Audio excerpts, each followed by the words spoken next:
Good evening, everyone. Thank you so much for joining us on this February 21st, lovely Black History Month evening.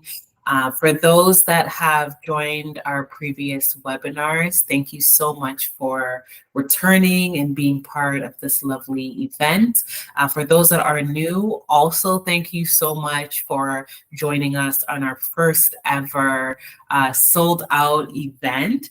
As you see here, the co-host Mamy Kalambay is a registered psychotherapist.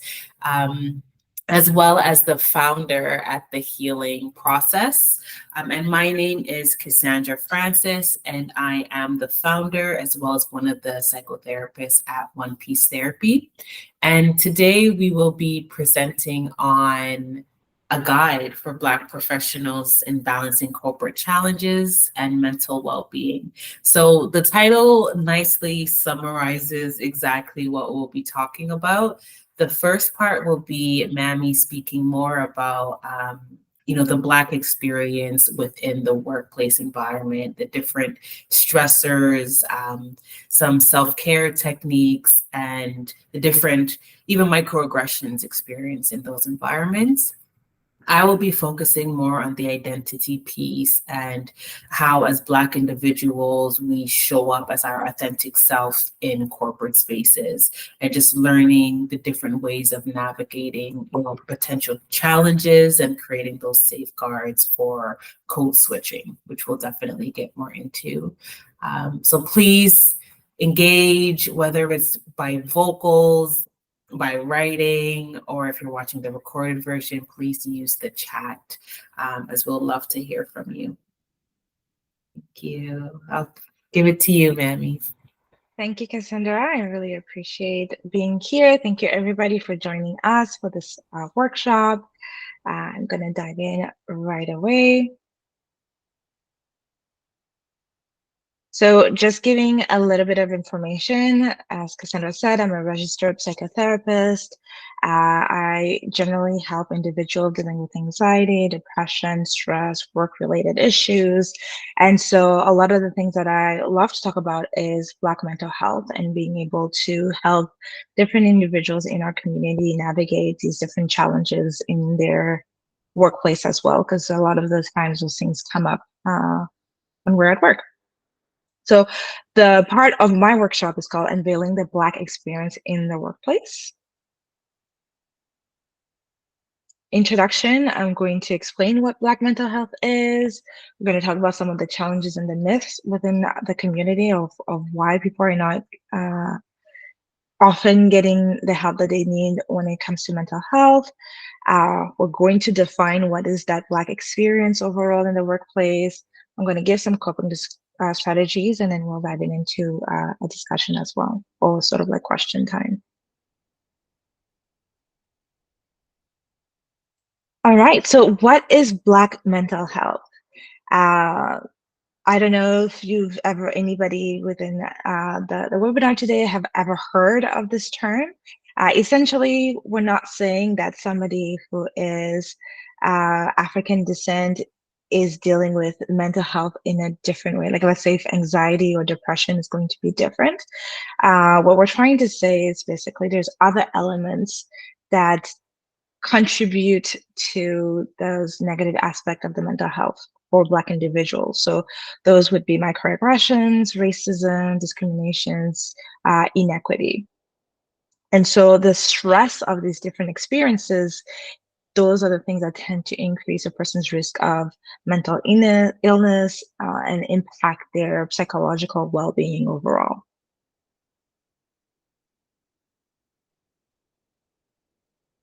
And unfortunately, there are some challenges that individuals tend to be dealing with when it comes to getting the help that they need when it comes to mental health. So first start is just in general, lack of information or an overall misunderstanding, right? Sometimes mental health is just saying, hey, I'm going to go see a psychotherapist. I need to see a psychologist, a psychiatrist. You may be labeled as crazy, right? Like what are you nuts? Like, what's going on? Why do you have to go see somebody for your mental health? There's also a lack of trust, rightfully so. There's a lack of trust in the medical system due to some historical abuses. So Black people have been targeted at times when it comes to getting help. Instead of getting help, it was either being used for research in a negative way, not actually getting the help that they needed in those situations. And also not having the possibility to even openly discuss what's going on, right? When it's in our home, we don't want to talk about it. We don't want to tell anyone what's going on. Oftentimes within the community, you keep your struggles within. There's issues where there's been serious issues within families, and if somebody speak up, that person actually is having problems because they spoke up, because you're not supposed to talk about it. So those also has been as a challenge. And sometimes when you do go get the help that you need, the treatment providers are either non-Black folks or they're not educated on Black culture and Black struggles. So that also could be re-traumatizing for you, and you might not be comfortable being able to go talk to somebody the way that you would have liked regarding those different problems that you may be having. So this isn't just overall the reason why when we're dealing with Black mental health issues, some people are unable to get the help that they need. And then there's also the financial aspect. So at times, we're not gonna lie, it is expensive at times. It's an investment to be able to get this help. And some people do not have the financial means, or they do not have the adequate insurance to help them when it comes to being able to get reimbursed and getting uh, the funds they would need to be able to get the help. All right, so I'm going to go through a bit of a flow here. First, I'm going to talk about the factors about the Black experience. I'm going to talk about the reactions that we can have as individuals, and then the impact overall that it can lead in our lives. Okay, so the Black experience. I'm going to ask the question here. If anybody feels comfortable, like, how would you define your Black experience in the workplace?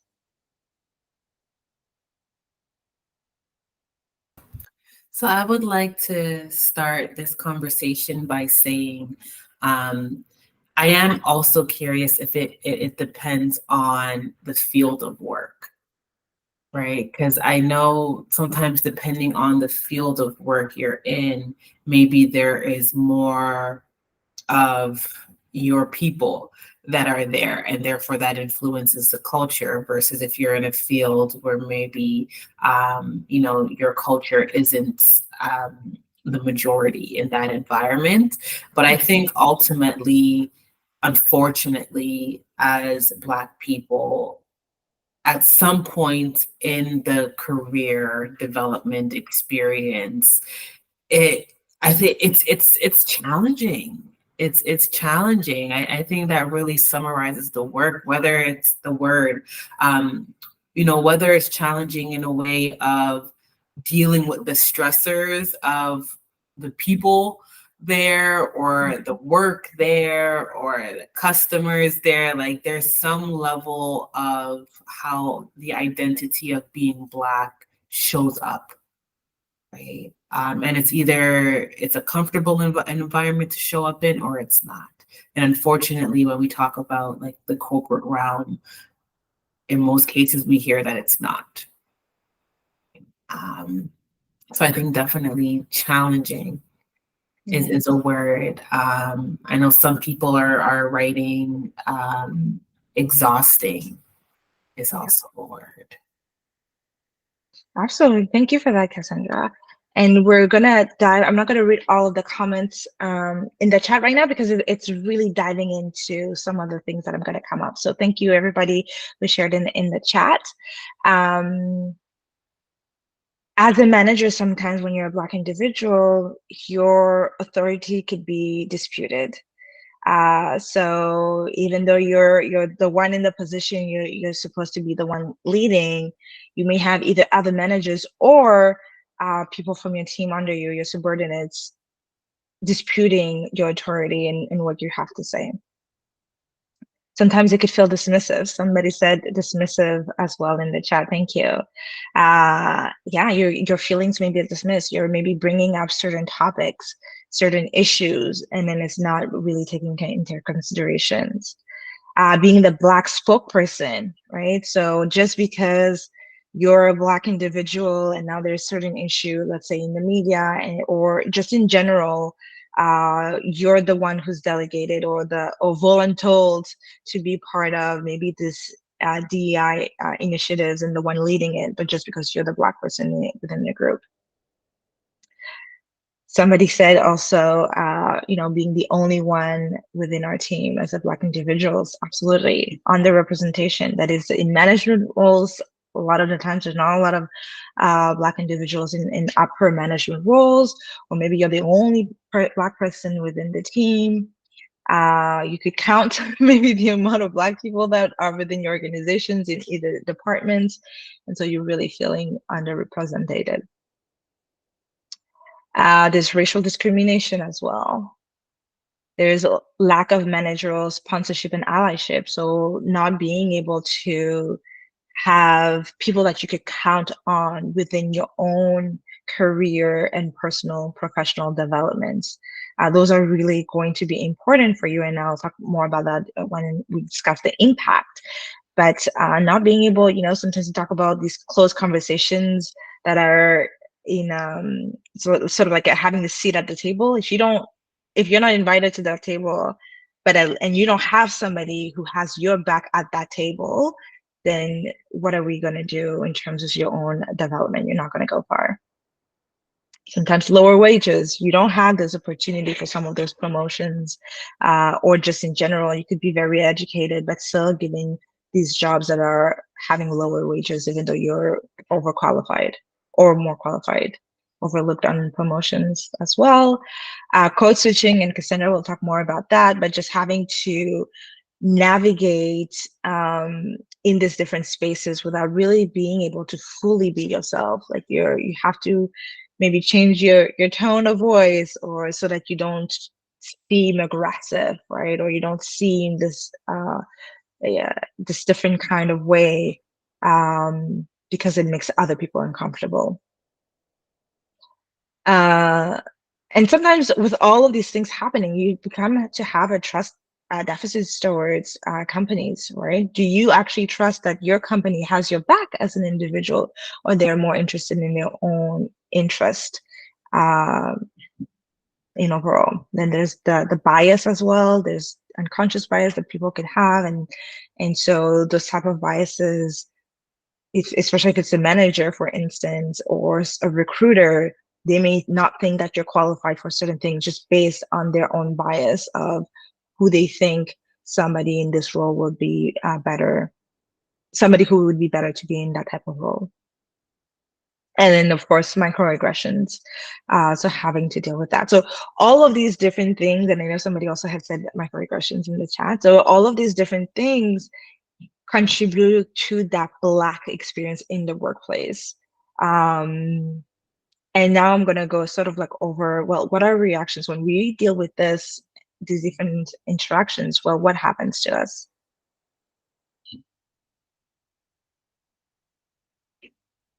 A lot of the times we end up silencing ourselves or withdrawing, right? It becomes, in meetings, I'm not going to talk about anything because my ideas are not taken. It's being dismissed.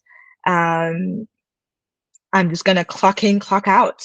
I'm just going to do the bare minimum because I don't want to be, feel hurt either, because I'm not feeling heard. So you're really just in general trying to also avoid any further conflict or discomfort. And if that's not your personality, well, if you wanted to contribute, right, it's okay if you just want to just check in, check out of a job. But if you wanted to contribute, if you wanted to be part of a team and have that sort of experience, then now you're feeling silence and withdrawn. And that's also affecting you, causing emotional distress. You may be put in situation where you're now going to exhibit a certain level of emotional distress, like sadness.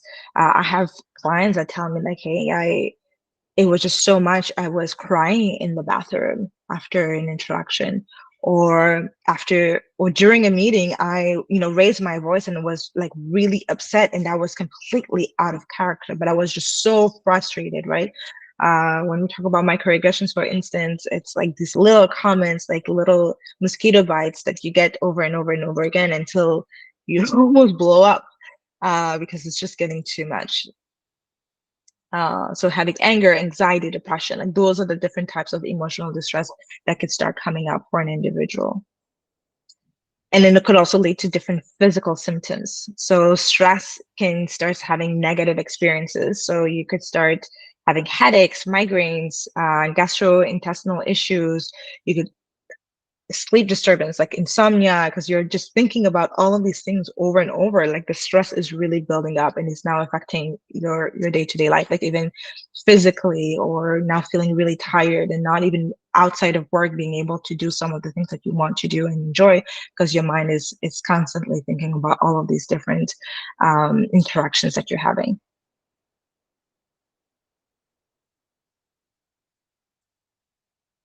That's great. And one tool that I love to show and talk about is the mental health continuum. So essentially, it's the idea that we have um you could be healthy, right? You're healthy, everything is good, you're in a good mood, your attitude is great, your sleep is great, your physical, everything is great. But then depending on how you feel and the different interactions that can happen, you can go sort of like a negative red where you're really not feeling good. But the reality is it's not just one end, right? It can go to the red side, to the green side, and can go back and forth. And so I love this chart because it definitely talks about, like, it shows in terms of, well, what is the difference? Like, how do you know that you're not feeling good? Oftentimes during my sessions, I ask my clients, on a scale from 1 to 10, like, where are you seated right now, right? What is your eight? If you're an eight, maybe that's where you're at healthy. Maybe a 6 is when you're reacting. Reacting is you're starting to be more irritable, more impatient. You're starting to be overwhelmed in terms of the mood. In terms of the attitude, maybe uh, you're procrastinating, you're more forgetful. In terms of sleep, maybe you're now having nightmares, you're having a lot of intrusive thoughts, having a difficulty falling asleep. And so that could be your 6, and your 5 sort of like injured now. And it's like, in terms of activities, you're avoiding certain activities that you love to do, you're more withdrawn. Maybe in habits, you're trying to rely heavily on things like alcohol use or gambling, to make you forget what's going on. In terms of mood, you're maybe more angry, more anxious. And then you go to ill, where it's really like, okay, like now you need to see somebody, right? It's clinical disorder, for instance. Maybe you're having really angry outburst, um, physical pain, constant fatigue, like it's really to like that end of that spectrum. And so it's being able to know yourself in a way that when you're in that reacting level, you're already putting things in place. And then the coping strategies that I'm going to be talking about later on, starting to put those in place to avoid going into the injured, to avoid going into the ill, so that you're staying into that, green and yellow, that's where it's like the self-care and social support that is needed. All right. So potential impact in overall with these different interactions. So for first, you can start developing, I think I've mentioned that a couple of times, but you can start developing depression after this type of interaction. You could become anxious, right? Maybe going through work is creating a sense of anxiety for you, dealing with in certain meetings, having to do certain projects. You no longer feel capable of doing it, right? It's now affecting your self-esteem, right? Because if you're being passed by promotions, sometimes you're just going to be like, okay, well, maybe it's me, the problem. You can start having health issues, diabetes concerns, physical pain, fatigue, absenteeism. You're no longer wanting to show up at work, so you're calling in sick more often to avoid these different situations. You could have suicidal thoughts as well, and it could also even lead to death if it's not if you're not getting the help that you need.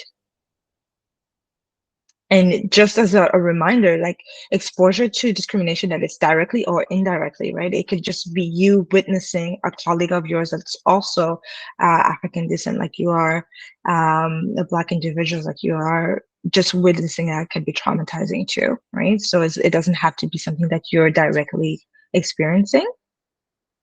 And that chronic exposure, it could be humiliating, right? Like a lot of this exposure to discrimination, it's a lot of the times it's happening in meetings with other people. Maybe nobody's stepping up. Maybe people are also contributing to this type of interactions. And that could also be frightening to want to speak up, or you feel isolated because you're the only one in the group that it's happening to.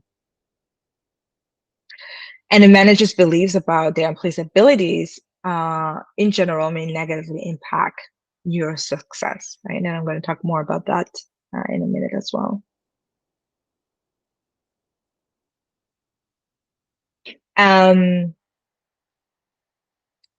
This type of distress is not only just like, okay, it's happening at work, you could be reliving it even after work as well in your day to day, right? It's this kind of like event that is now constantly on your mind. You're now having flashbacks. You could even have nightmares because the distress of it all, it's becoming traumatizing. You could now wanting to avoid this type of interaction. So for example, a person who maybe experienced racism at school would drop out, leave school. Well, that's going to affect his livelihood overall in terms of his professional, his education, right? So there's certain things maybe you're not going to apply for a certain job because you know that it's this manager, or you're sort of like, okay, maybe this is going to happen to me again. Let me be small, let me stay away, let me avoid this type of interactions. And like I said earlier, it's like things that could come in time and time again. Like you could start thinking about it and having these memories, these different thoughts happening to you. And then you could also having those negative thoughts about yourself, right? You could now wonder, okay, like, am I the problem? Maybe I don't have the qualities, like maybe they're right. And so you lose trust in yourself, you lose trust in other authority figures as well, because you're now wondering, like, okay, maybe everybody's like that. Maybe whoever other managers is going to be like that, or whatever workplace is going to be that type of experience. So now we want to figure out about, like, well, how do you reclaim your mind and your well-being? And like, what do you do when you're in these situations? What are some coping strategies, at least, to help you navigate these different challenges? So this is, again, the dynamic part, but like lower the actions that you can do. So when you're in healthy mood, you're able to focus on your task at hand. You're able to break problems in chunks and manage them, and maintain these healthy lifestyles. When you're starting to be in that reacting, you want to be able to identify the stressors. You want to be able to minimize them, get the adequate food, sleep, rest, exercise, that sort of thing. So, but really starting to see, like, okay, right now I'm not feeling the best. What are the stressors? What is happening? Creating a plan for yourself. And then if you're injured, that's when you're really working on understanding the signs of distress. Like, okay, I'm feeling physical pain, I'm having headaches, like understanding what's going on. I'm more irritated right now, I'm more frustrated. And then seeking social support, right? Is it being able to talk to some of the friends about the situation that is happening? Like really talking that, right? I talked earlier about not being when you're in a community, you don't talk about what's going on, while making sure that you are able to do that. Excuse me. And then if you're really at the ill, is getting the consultation, talking to the right providers as well.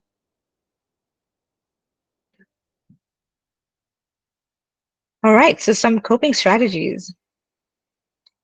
Communication is going to be very important. We often don't want to talk about what is going on. So you have a support system that is friends, that is family, and community based. It could be church based, whatever your community is, wherever that is. Really try to talk to somebody to help you process your thoughts, your emotions. Um, and sometimes that also makes you realize that you're not alone in the sadness or that frustration, right? Sometimes maybe talking to a colleague also that might be experiencing the same thing. And so understanding that it's not just you. Learning how to express your feelings in a safer manner. So is it through thoughts, journaling, maybe even artistic expression, right? Like there's a lot of different ways that you could try to get those feelings out. Sometimes we just keep them in. You want to be able to get that out, get that frustration out, and seek help early on, right? Like when you're at the yellow already, start putting things in place. When you're at the orange, okay, that's when you know you have to be seeking help, talking to somebody that's going to help you, declutter your mind, putting some coping strategies in place, help you with those emotions, because that's also really, really important. And doing those basic things, like I was saying even earlier, it's like the regular exercise, like things that strengthen your immune system. So sleeping well, nutrition, regular exercise, drinking your water, doing things that will help you, because that's going to help you with your focus, your productivity, and enhance your mood overall.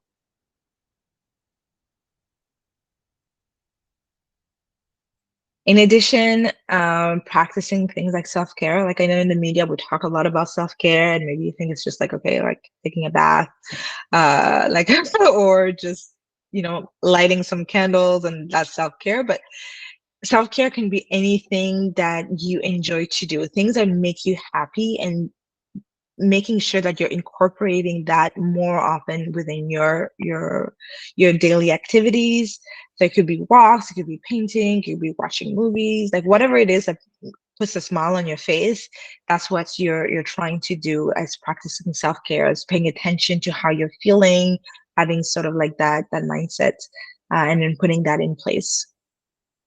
Um, Learning to be aware to recognize your own symptoms, like when you're tired, okay, I'm tired right now, why am I tired? Okay, what is it that I need right now?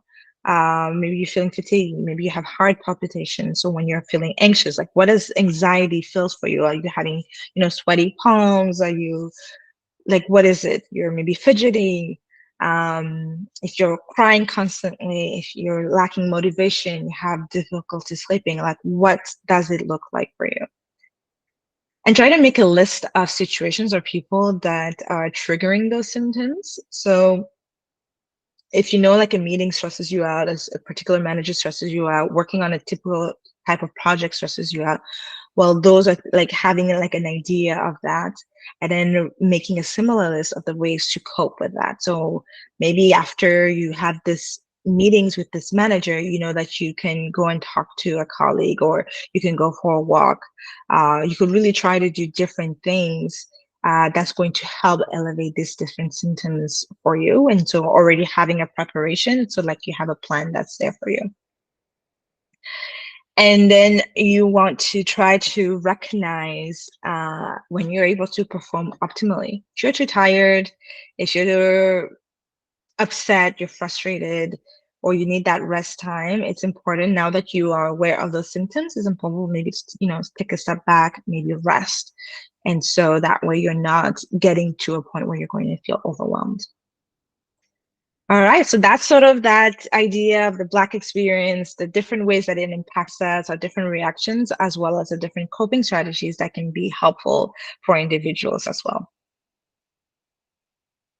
I'm going to stop my screen here. I think for our discussion, we will leave that to the end. And otherwise, this is my information as well to get in touch. My phone number is there, my email, feel free to email, check out my website or my Instagram as well. I definitely try to post a lot of psychoeducational things on Instagram and on social media. All right, so I'm going to stop sharing here, and I'm going to pass it to you, Cassandra.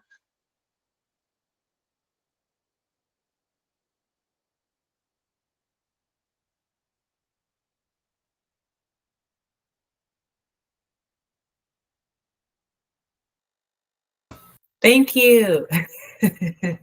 Thank you so much, Mammy. And there was a lot going on in the chat, a lot of conversations. We love to see it. So please continue to engage and just speak your truth, right? I think it's so important as we talk about um, our experiences as Black individuals that we really honor our truth, which is what Mammy was saying, right? Communication, if not with your colleague, a friend, a church member, family, spouse, someone, therapist, of course, just getting your truth out there is such a huge factor of you taking care of your mental health and just navigating the challenges. Because as we will learn, or maybe you have already learned, there's different times where, we can be experiencing the same thing, but no one's talking about it. And that can feel even more isolating and can lead to even more burnout. Even though it might not fix the situation of the stressor, it is at least comforting to know it's not an isolating experience. And with that said, going into part 2 of our webinar this evening, I will be talking about navigating authenticity in the workplace, in particular, the complexity of identity. So right off the bat, I want to clarify what code switching means. So this is adjusting parts of your identity to suit others' perspectives of you, right? So you're behaving, you're responding to what you think they expect from you.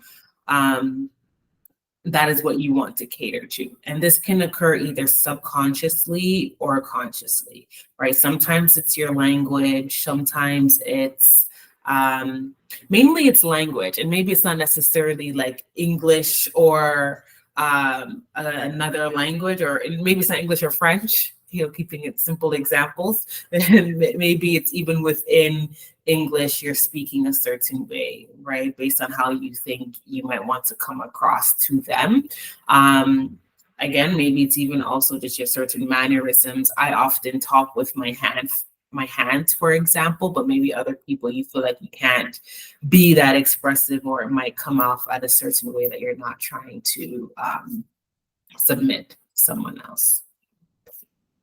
I hope that's clear. If anyone has any questions, feel free to, of course, use the chat. So the agenda that I have for this portion is really getting to know who we're talking to, right? As we talk about identity, I want to know more of who is attending or even watching this webinar in terms of the recorded version. But nonetheless, we'll talk about, where we're starting from. This is more pertaining to our hair.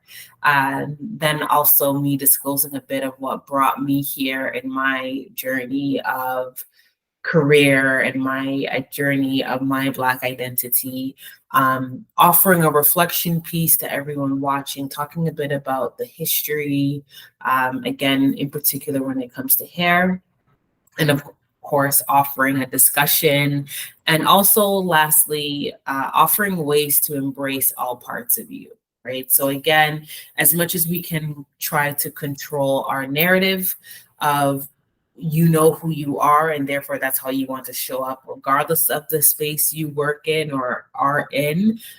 Again, there are challenges, right? There are microaggressions. There are tokenism. I think that's the word. There's so many levels of challenges, and it's important to just have ways to embrace yourself. And then we end in a conclusion. But again, I'm going to reiterate, I have a lot of questions, so please ask throughout, please comment, and just be present with us. So this slide, I would like to know, what is everyone's professions? Where do you work? Admin, okay. In government, okay. Nice. Teacher. I see healthcare as well, students. Okay, so various places of employment. What do you typically wear to work? This is, of course, it changes depending on if we're in person or virtual. But what do you typically wear to work? So from home, someone says casual. Okay. My African wear. Okay, amazing. I wonder if that's virtual or in person, but wearing your ethnic wear, your cultural wear is so empowering. In person, beautiful. Beautiful. Yes. Okay. Continue responding. I see a lot of messages coming through. So um I'm glad. Thank you. Also, what are your typical facial expressions that you display? You try to stay mainly neutral. Okay. Yes. Yes. And even that, even you staying neutral, I see some people also saying I stay neutral, but that can be perceived in different ways, right? So to you, you're just chilling, right? But depending on the environment, someone can probably or maybe perceive that as passive aggressive, right? Or angry. Someone said angry, they smile or otherwise they'll seem angry, right? So even how you typically express yourself, it's different in the responses. Some of it is your choice, others it's you're responding based on what you think others want to see from you. So now you have to force a smile. It's no longer about if you actually feel like smiling. Thank you so much for your responses. So continuing on the lines of communication, what body language do you typically use to communicate? Are you a hands person? Oh, you talk a lot with your hands as well. I find it so common. It's so common in our culture, regardless of the country you're from, to be expressive with your hands. Um, nice. Okay, so a lot of people are saying they use their hands as well. Okay, thank you. Um, so how do you communicate your emotions? Are we still using a neutral face or a smile? Are we still using our hands? How do you communicate your emotions, whether it's happiness, anger, sadness?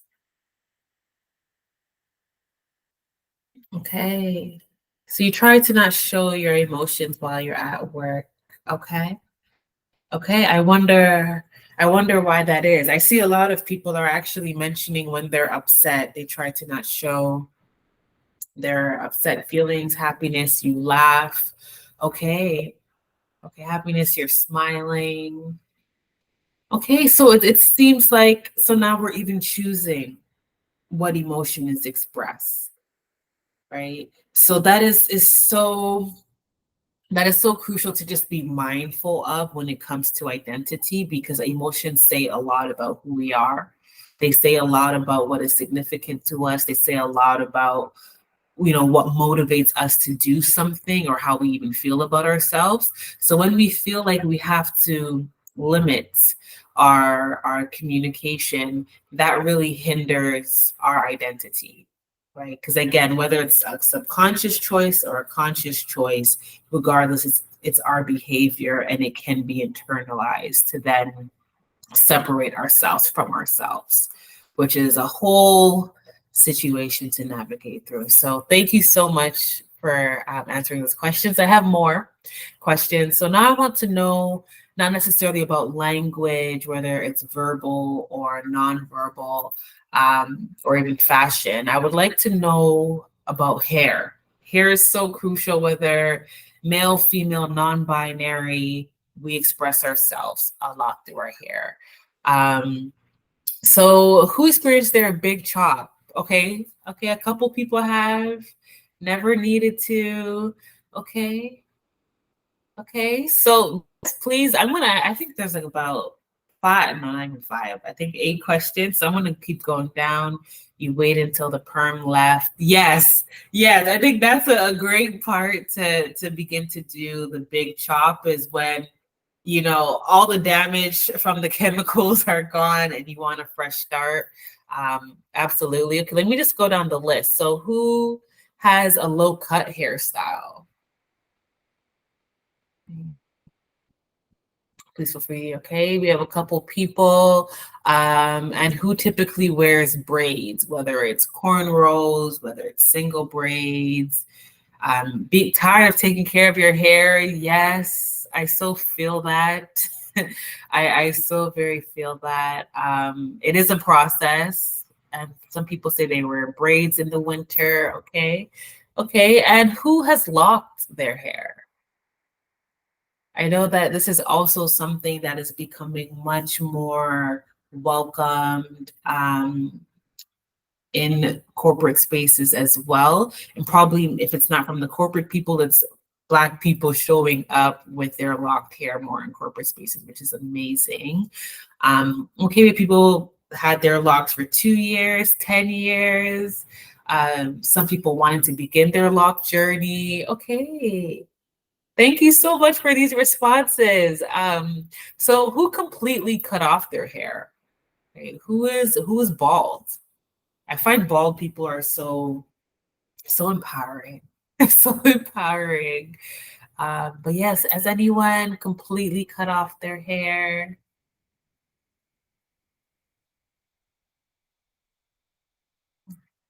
Okay, yes. Okay, one person has. Thank you for speaking up. Thank you. Okay, I know a couple people have mentioned they wear a hijab. Okay, thank you so much. Thank you. And lastly, actually, I think there's two more questions here. Yes. So before the last is who mainly wears wigs or lace frontals, weaves. Curious if that's your typical go-to hairstyle. Yes. Okay. And if wigs, what type of textures do you typically use? Are you more kinky, curly, wavy, straight? Of course, textures also have its own way of expressing itself as well. Okay, so a lot of different people, straight most of the time, short or long. Okay. Yes, even length is a factor too. Wavy. Okay, okay. So mixed audience. There's everyone is involved here. I love it. So kinky equals to your natural hair. Okay, and lastly, who rocks their natural hair? Right? Whether it's an afro, maybe your curls, your coils. Yes, okay. Yes, all the time. Okay, amazing. Amazing. Getting used to it. I completely hear you as well. It is a journey. Hey, thank you so much, everyone, for engaging, still experimenting. That is so appropriate. And as you'll find out, it's also one of the ways to embrace yourself that I would mention towards the end of the webinar. But yes, everyone's coming in with their own look, with their own expression, with their own parts of the journey, even if you've been locked, right? When you locked your hair, depending on where you're at, it still looks different, even though it's generally your hair is locked. I'm so curious to know if, with everyone that has responded, hasn't responded, is the way that you present yourself now the way that you always presented yourself when it comes to work? Or has this initial expression changed? Did you always, from when you started in the corporate realm, was your hair always locked? From when you started in the corporate realm, was your hair always in a fro? Or no? Some people say no. Okay. And if not, how come? Your hair has always been locked. Okay. Yes. So if you haven't changed, right? How has that been? And this is more of a reflective question, right? If you haven't changed how you've expressed your hairstyle, how has your identity been received in your environments, right? If you have changed, what caused the change? Okay. Okay, someone quickly answered here. I've never felt comfortable with my natural hair as it's seen as not professional. So significant. That is so significant. And as much as I feel like speaking for a large population, but on average, especially when it comes to clients, as much as we're aware that, you know, what is professional, what is not professional when it comes to hair is so discriminatory, is so prejudiced. There is still part of it that is internalized that, oh, okay, so I guess I can't wear my hair in an afro because it's not seen as professional, even though we know, right? There is still a knowing that there's part of us that recognize it to be professional, because professionalism isn't in our hair, it's in ourself, right? It's in our strengths. Thank you so much. Thank you so much. Everyone continue to use the chat, please. Thank you. So I do want to just highlight, as everyone is being vulnerable, and I so appreciate it, I want to highlight what brought me here. Okay? So growing up, I really learned I need to pay attention to my hair, right? It wasn't something that you just wake up and it's ready to go, right? It's something that on a weekly basis, at minimum, you have to pay attention to it. You have to keep it. You have to know how to handle it, right? However, the standard to which I was understanding my hair, the depth of that wasn't necessarily taught. Right? As much as it's, of course, beautiful to embrace the different styles that I can do, it's also the thought of how come my hair has to be in a style, right? How come I can't just wear my natural fur out? How come I'm getting a perm? And my hair was permed. How long was my hair permed? I think for like 10 years. I want to say more than 10 years, until I did my big chop. When did I do my big chop? 10 years ago? I don't know. Time is weird. So, but I feel like that's been the trajectory. But I've been taught, pay attention to your hair, but to whose lens am I paying attention to my own hair from? Is the question that I felt was missing. So without going too deep into my personal experience, I think it's so important to acknowledge, as everyone in the chat has also been reflecting, that a lot of Black people, right?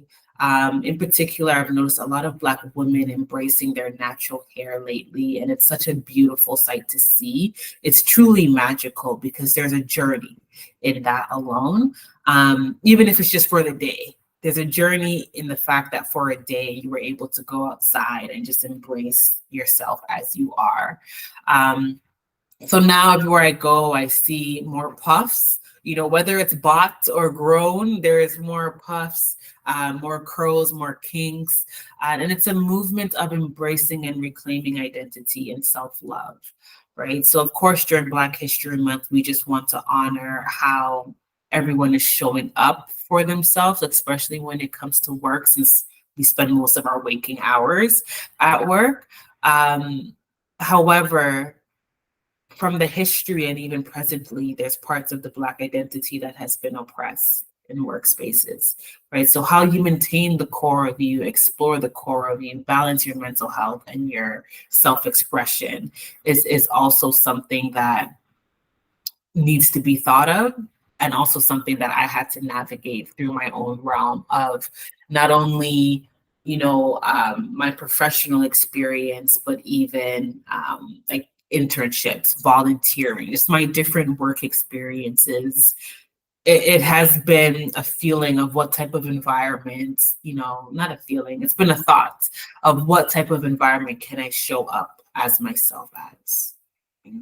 Of course, I'm not saying anyone, you need to start a private practice in order to truly show up as yourself. But ultimately, me starting my private practice at One Piece Therapy has significantly allowed me to embrace myself in my full capacity. Even though prior to this, it was a work in progress of, okay, how much am I comfortable with? Right? How much is internalized versus how much is just self reflection. Right? But I know other people have mentioned as well that when we talk about our hair in the workspace and using our different styles or having our different styles, people often will come up to you and be like, can I touch it? Like, is it real? Even checking you about, you're on your own journey, and people are also just checking, trying to invade your own process. And it's layered, it's challenging, it's exhausting, as some people mentioned, but it's also so magical to know how much that you can stand out by also just embracing your own self. So that was a mouthful.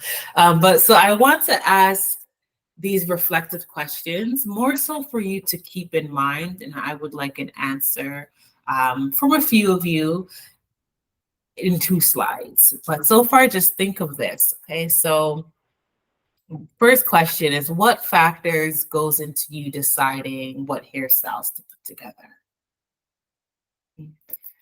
Something to think about.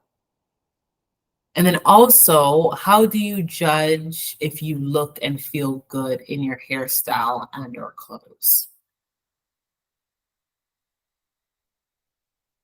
And what is the difference between being professional and professional when it comes to talk?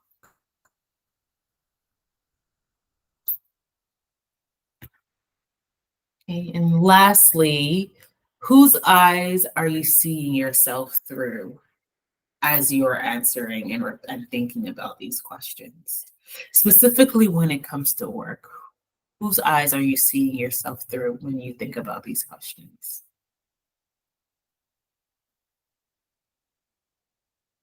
Okay, so here is a very rough timeline. Please do not take it too serious when it comes to the accuracy.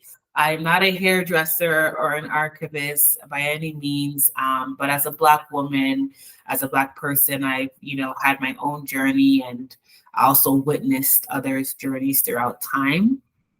And of course, so much change has occurred within ourselves and within the cultural worldwide.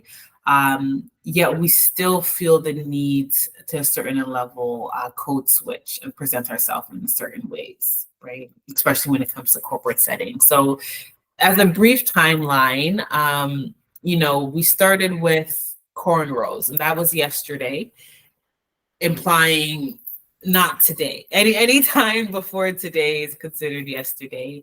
But cornrows, they became a thing, they in 3000 BC, like way before time, and originated in the Horn of Africa, so the more easternmost parts, such as Eritrea, Ethiopia, Somalia.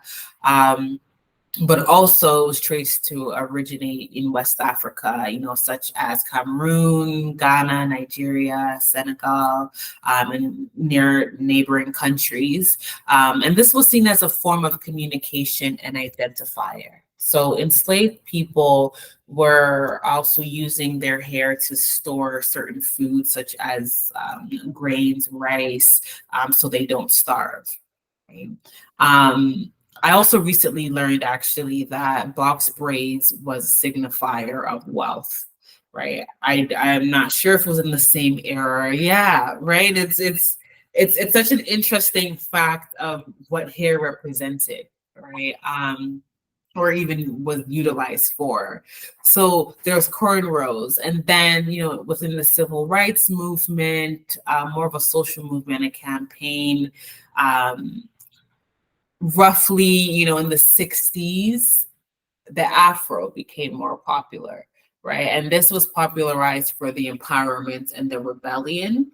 And again, even things that happened yesterday, they're still continuing into today, right? But that's when it was more popularized, and then came the Jerry curl. I knew Michael Jackson, everybody knows Michael Jackson, don't say anything else. But I know he really made it a very popular hairstyle, having the wet look in the 80s. And then, so now we're bringing curl texture, but curl texture using products, right? Then it comes to today, We're talking about perm. We're more aware that the chemicals are not necessarily good for you. So there's different types of perming. However, there is still the usage of products to change the texture of hair. But then there's also the big chop, right? Some people recognize, okay, I don't want these chemicals in my hair. I don't want to change the natural curl pattern. Whose eyes am I looking through when I do that? And therefore, it brought us to the big chop. Now, a lot more people, men, women, non-binary, are embracing their curls as Black individuals, right? And the many different curl patterns as well. I'm still learning about the curl patterns. I'm more familiar with 1 through 4, but I've heard of 1 through 8. So I don't know that far. I think I'm a 4 at some point. Even different parts of your head can be different curl patterns. Like it's such a thing of understanding. And which leads us into tomorrow. And tomorrow is the forever styling of what to do with your hair, right? Whether it is the curls, whether it is wigs, right? Even I've seen so much wigs in different styles. And, now you don't even need a whole head. Now you just need to put on a hat. And there's, yes. I'm like, wow, like there's so much different things happening with style, but ultimately it's embracing the Black hair texture, right? There's thousands, maybe millions of YouTubers, conferences on how to treat your hair, which product to use. So identity when it comes to our expression of hair is so crucial. It's so crucial to pay attention to. So now going back to the questions, right? I'm curious. I'm so curious to hear from everyone what factors goes into you deciding what hairstyle to put together. How do you judge what looks and feels good to you? How do you even judge professional and unprofessional talk? And whose eyes do you see yourself through? So I know there was a few messages coming in from the chat. Okay, so you look at what is easy for you to put together, not time consuming. Yes, and of course that's very subjective as well. Sometimes easy to put your hair in a ponytail, sometimes easier to put your hair just in a cap or in a wig, for example. So what is easier? Or when you get positive comments from your community, from your friends, okay. Your mom has told you what not to wear at work. Okay. And I wonder whose eyes is your mom understanding your style from as well. I've learned to just look at what I enjoy. Yes. Okay. So it's an exchange. It's an exchange, right? There's as much as I hear people, they're considering, their own perspective. Someone also mentioned professional talk is no slang. Okay. And I guess that depends on what, right? It depends on who. English has its own slang as well, right? So that's an interesting perspective. I do understand. I like to go deep sometimes. But yeah, so what I was saying is that, we consider ourselves through other people's eyes that matter to us most, as much as we try to aim to consider ourselves from our own perspective. Right. So I really do appreciate the different comments coming in. Continue the conversation. I see that there's a lot going on in the chat right now, so thank you. So I would like to just offer ways for you to embrace all parts of you. Right. I think it's so important that, again, as much as we consider other people's perspectives of us, ultimately it's how you think of yourself is what builds the confidence and the protective mechanisms around, going through challenging experiences at work, whether at home or in person. So one of them is the emotional regulation, right? So emotions, they're valid to feel, but how you handle them and how you comfort yourself in stressful situations is what helps minimize the trigger reaction, right? Again, we're also talking about a lot of systemic things in the work environment. So sometimes it will take more. It will take more than you managing your own emotions to change what is happening in your environment. However, because we have to start somewhere, start with what you can control and it being how you regulate yourself. Right? And sometimes this even involves sharing, venting, right? If there's no one at work that you vibe with, maybe there's someone you know you can call or text if it's immediate moment. But definitely the emotional regulation piece, also building your self-esteem. So it's so core to remember who you are so that messages and environmental situations are not internalized. This can include, of course, seeking psychotherapy if your self-esteem is not where you want it to be. I do have a video on our YouTube channel as well that just highlights how to build your self-esteem. So I will put it in the chat as well as the description box of this video. Also, building your boundaries, right? I have also a great video discussing how to build your boundaries. I will include that in the chat and the description box as well. But building your boundaries is essentially a great protective mechanism, not only the boundary you have with yourself, but also the boundaries you have with others. Also having conversations with yourself in the mirror. So this is important when it comes to when we talk about, language and code switching in a certain way. Getting to know yourself is being by yourself, right? How do you talk when there's no influence, right? How does that feel? Is that how it feels when you're talking to someone else when you enter the workspace?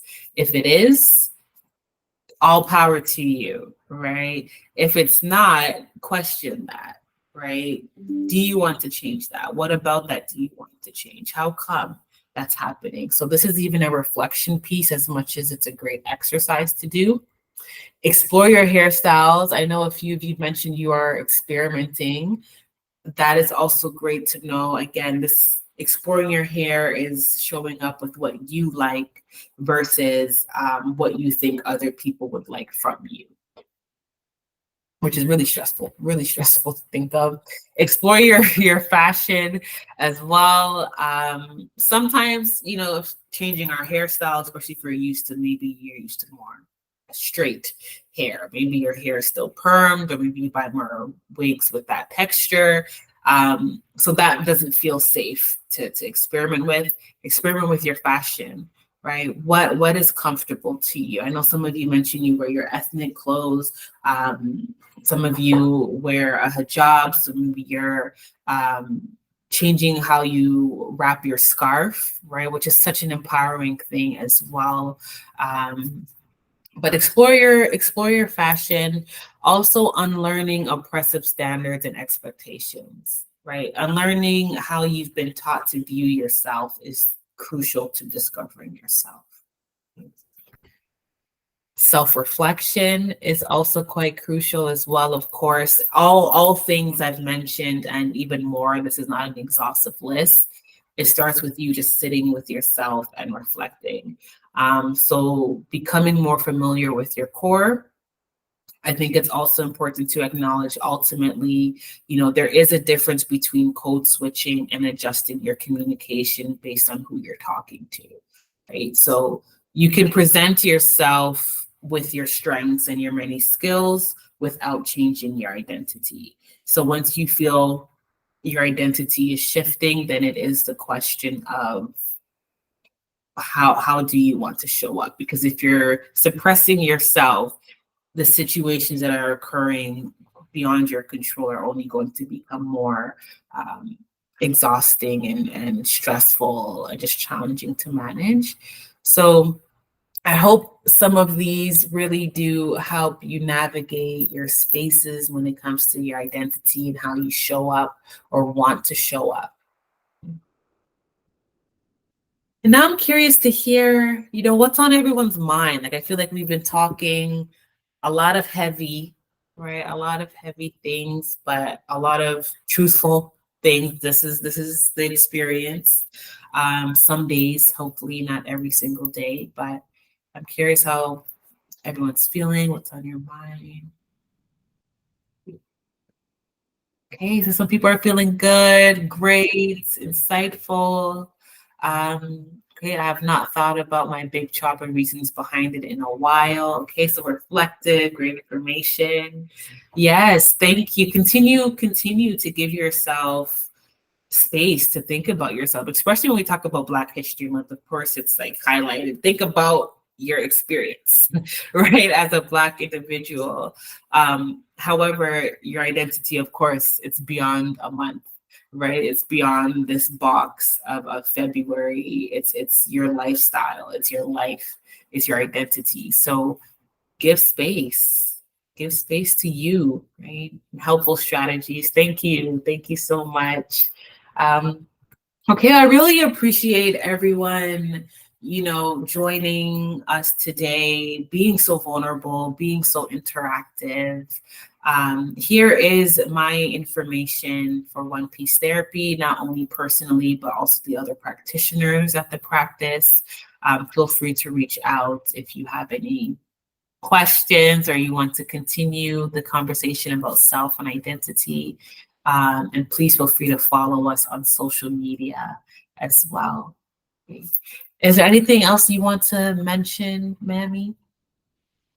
No, I love your present, except that I love your part of your presentation as well. I was sitting there being like reflective about my own hair experience and identity and what that looks like. But thank you everybody for joining us. This was really great. We are definitely going to be doing more workshop like this. So we'll be sending a survey if you can write your comments about the presentations, how you felt. If you want to see more of us with different topics, even if you have topic ideas, feel free to share that. But yeah, no, this was really great. It's our first collaboration, and I think we're going to continue doing that. So Absolutely. thank you everybody for being here with us today. Yes, thank you so much and have a good night, everyone. Take care. Bye.